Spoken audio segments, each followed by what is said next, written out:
فتحي، المغرب تبدأ اليوم المونديال بشكل حقيقي. من المفترض بثلاث نقاط تمنحها أريحية كبيرة أمام اسكتلندا، ولربما كل الأمال على أن يكون خطف النقاط الثلاث في هذه المباراة هو بوابة للذهاب أبعد قدر ممكن في هذا المشوار، مشوار مونديال 2026. هذه المواجهة مع هذه الحسابات مع هذه الضغوطات أيضا، كيف تقرأها؟ نقرأ أولا المغرب ما تخاف كم المغرب.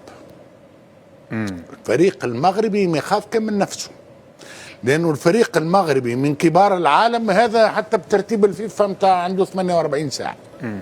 سادس فريق في العالم. ماناش احنا تقول مجاملة وعرب ونحبوا المغرب، لا لا لا، فرض حبها علينا. المغرب فرض حبها علينا، وبما انه فريق عربي ما تنجم كان تحبه وتشجعه، واضحه. الترتيب الاخير المغرب السادس، عندك 212 بلد، المغرب السادس. كيفاش على اللي يجي من بعد؟ اللي يجي من بعد لوج عليه باللوب، لوج عليه بالفتاش. اذا المغرب يخاف كم المغرب. جمال مبسوط يبتسم. لا عنده الحق، صح عليك، صح عليك معناها. لا صح عليك، صح علينا ايضا للامانه. معناها المغرب فرض علينا وانا نتفرجوا فيه وكانوا فريقنا. صحيح. فرض علينا كعرب، يمثل رغبة العرب وحماس طبعا العرب، ويمثل طموحات ايضا العرب. خالد يحكي لك احنا ما عندناش عقد. انا شخصيا ما عنديش عقد. انا اللي ينورني كبلد عربي انا معاه، نزل العالم معاه. المغرب نورنا. ما تنجمش ما تحبش المغرب، ما تشجعش المغرب، ما تنجمش المغرب يلعب بين نهارين وبين نومين، ما تقعدش تفرش المغرب لاخر مقابله. سمحت، فرق اخرى يجيك النوم وترك، يجيك النعاس. اذا قلت لك المغرب اليوم فرض نفسه، واليوم المغرب عدو الاول هو المغرب.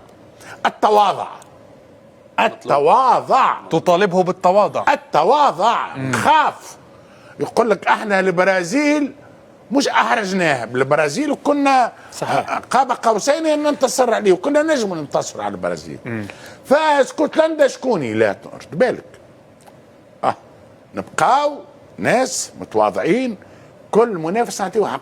اسكتلندا راهي الكره الانجليزيه، اسكتلندا راهو اللاعبين الكل. ما كنتش تحبذ ان تبدا المغرب بمواجهه البرازيل المونديال؟ لا بالعكس، خلي تدخل كاس العالم الباب الكبير. خلي تدخل كأس العالم من الباب الكبير، تحط البصمة متاعها من النهار الأول، لأنه الناس الكل زعمة احنا الكلنا الحقيقة، وأنا وخالد هل حيعاودوا نسخة قطر ولا لا؟ صحيت الكلنا 2022 قلنا هي استثناء والمغرب وربما وكأس عالم مش كيما كذا، ولكن جات مقابلون من البرازيل. ترى زعما هذه المغرب تاع 22 لقينا مغرب أقوى، الأمان أقوى من 22. واللي يحكي لك عليه خالد، وأن وليد الركراكي ربما أعطى أقصى ما ينجم يعطيه للمغرب لمدة 5 سنوات. هي في النهاية تبقى قدراته وأفكاره. وللأمانة حتى عملية التغيير كانت طريقة سلسة، طريقة حضارية جدا، نقلة سريعة حضارية جدا. فماش التشنج ولا وتنحي وهو رشحنا وهو لا، طريقة سلسة. ثم أنا اكتشفت المدرب محمد وهبي الحقيقة أنا ما نعرفوش، نعرف في الشبان، نعرف المغرب في الشبان ما شاء الله، ولكن ما نعرفش شنو هي البصمة اللي ينجم يضيفها. راهو في مهمة مستحيلة. معناها تجيب مدرب، وخالد مدرب ويعرف، تجي أنا تعطيني فريق في القمة وتقول لي هيا دربوا القمة، وصلنا نص النهائي، شنو معناها؟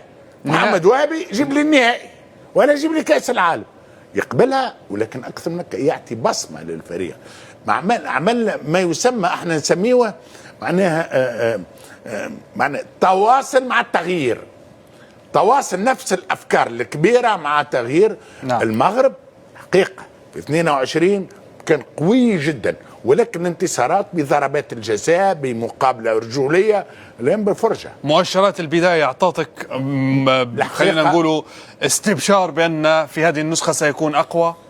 هذا البدايه تعطيني هك. واللي ريناه من المؤشرات وانه المغرب ممكن يمشي لبعيد.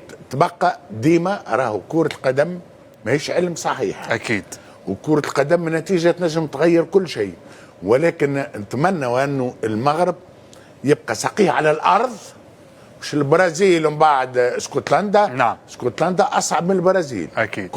كل منافس تعطيه حجمه وتعطيه قيمته.